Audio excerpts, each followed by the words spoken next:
जीवित इंसान बना दिया। तो भगवान वो है, राम वो है, भगवान वो है जो पत्थर को इंसान बना दे, और इंसान वो है जो भगवान को ही पत्थर बना दे। देखो हर गांव में मंदिर बना के भगवान को पत्थर बना के बैठा दिया।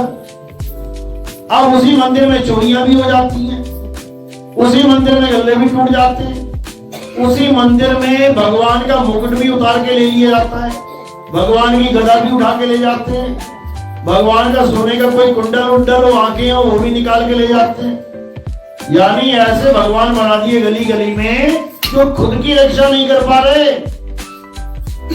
जो अपने मकान की दुकान की रक्षा नहीं कर पा रहे, तो तुम्हारी मकान दुकान की रक्षा कैसे करेंगे भाई? ऐसा भ्रम में डाल दिया इंसानों को कि क्या बताया जाए। जबकि कृष्ण जी समझा समझा के थक गए। गीता में देखो क्या लिखा है, क्या करना है। अध्याय 3 17वां श्लोक पढ़ो क्या लिखा है। हे अर्जुन, जो अपनी आत्मा में रमण करते हैं, जो अपनी आत्मा में तृप्त हैं, जो अपनी आत्मा में संतुष्ट हैं, किसका नाम लिया जा रहा है बार बार? आत्मा का। ये नहीं बोल रहे कि जो द्वारिका में जाके संतुष्ट हैं, जो अयोध्या में जाके संतुष्ट हैं, जो केदारनाथ में जाके संतुष्ट हैं, जो मक्का मदीना में जाके संतुष्ट हैं, ये नहीं बोला क्या? क्या बोला जा रहा है कि जो अपनी आत्मा में रमण करते हैं, अपनी आत्मा में रमण करना है। रमण, आत्मा का आता पता नहीं है, रमण कहां करोगे? आत्मा की जगह पत्थरों से तुम्हारा दिल लगा दिया, तुम्हारे भाव जोड़ दिए, तो आत्मा का ज्ञान कैसे मिलेगा? फिर तो पत्थर के ज्ञानी हो गए तुम, और वो भी उतनी देर के लिए जब तक वो पत्थर खंडित नहीं हो जाता। जैसे ही खंडित हुआ, पंडित जी उठा के उस पत्थर को बाहर फेंक देंगे, कहेंगे नहीं भगवान खंडित हो गया। अब कहां मिलेगा वो भगवान? किसी नदी के किनारे, किसी पेड़ के नीचे, पीपल के पेड़ के नीचे सारे भगवान इकट्ठे रख दिए वहां पे, टूटे हुए फूटे हुए। ऐसे भगवानों की पूजा तो नहीं बोली थी भाई। कई लोग कहते हैं पत्थर जरूरी है ध्यान लगाने के लिए, तो ध्यान लगा कौन रहा है? पत्थर के आगे तो आंख बंद करके खड़े हो जाते हैं, ये तो ध्यान ही लगा ले उसमें भाई। कई लोग कहते हैं ना पत्थर तो इसलिए जरूरी होता है, भगवान तो पत्थर नहीं है, लेकिन पत्थर इसलिए जरूरी है कि वो पत्थर का ध्यान करके हम भगवान से जुड़ जाते हैं। तो पत्थर का ध्यान कर कौन रहा है? वहां जाके टीका लगा के, भोग लगा के, जल छिड़क के घर वापस आ जाते हैं। कौन ध्यान कर रहा है? पहली बात तो पत्थर का ध्यान करना ही नहीं है। ध्यान किसका करना है? आत्म तत्व का ध्यान करना है। परम तत्व का ध्यान कर और सो हम आपे आप। ध्यान तो ये है। पत्थर का ध्यान करोगे क्या? पत्थर का ध्यान करोगे तो पत्थर ही पड़ेंगे अकल पे। कहते ना तेरी अकल पे पत्थर पड़े थे क्या? वो वाले पत्थर नहीं है ये वाले पत्थर है जो अकल पे पड़ गए हैं। अब एक एक पत्थर को उठा के साइड करो और आत्म तत्व को जानो, देखो। और उठा के पत्थर कौन साइड करेगा? आत्मा ही करेगी। शरीर तो जरिया मात्र है। तुम कोई पत्थर उठाओ तो कौन उठा रहा है? शरीर उठा रहा है। शरीर तो मुर्दे का भी है, उठा के दिखाए। आत्मा से ताकत लेके वो पत्थर उठाया जा रहा है। आत्मा से ताकत लेके मंदिर बनाया जा रहा है। आत्मा से ताकत लेके मस्जिद बनाई जा रही है। आत्मा से ताकत लेके चर्च गुरुद्वारे बन रहे हैं।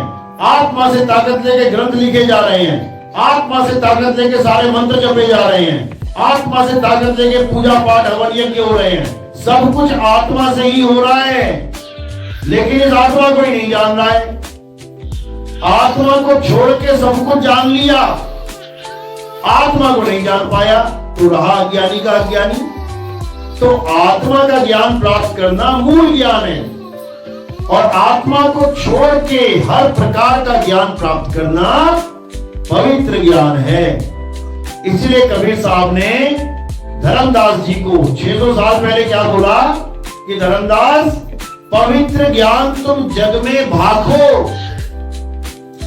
और मूल ज्ञान गुप्त कर राखो।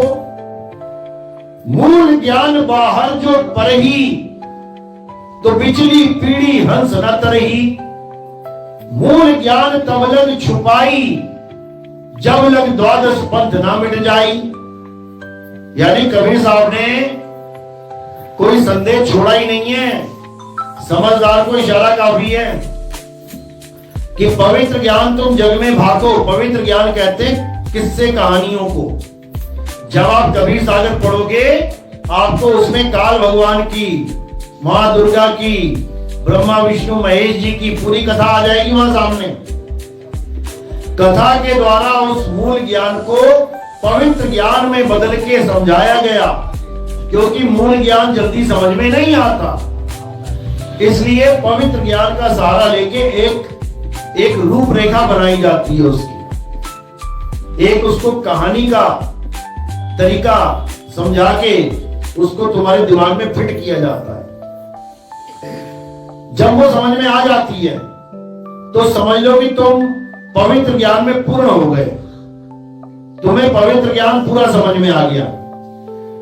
मंत्र जंत्र तंत्र पूजा पाठ हवन ये सब पवित्र ज्ञान में आता है। ये आरती चौका, जलावा चौका, आनंदी चौका, ये सब पवित्र ज्ञान में आता है। ये सब पवित्र ज्ञान का खेल है। इससे कल्याण नहीं होगा।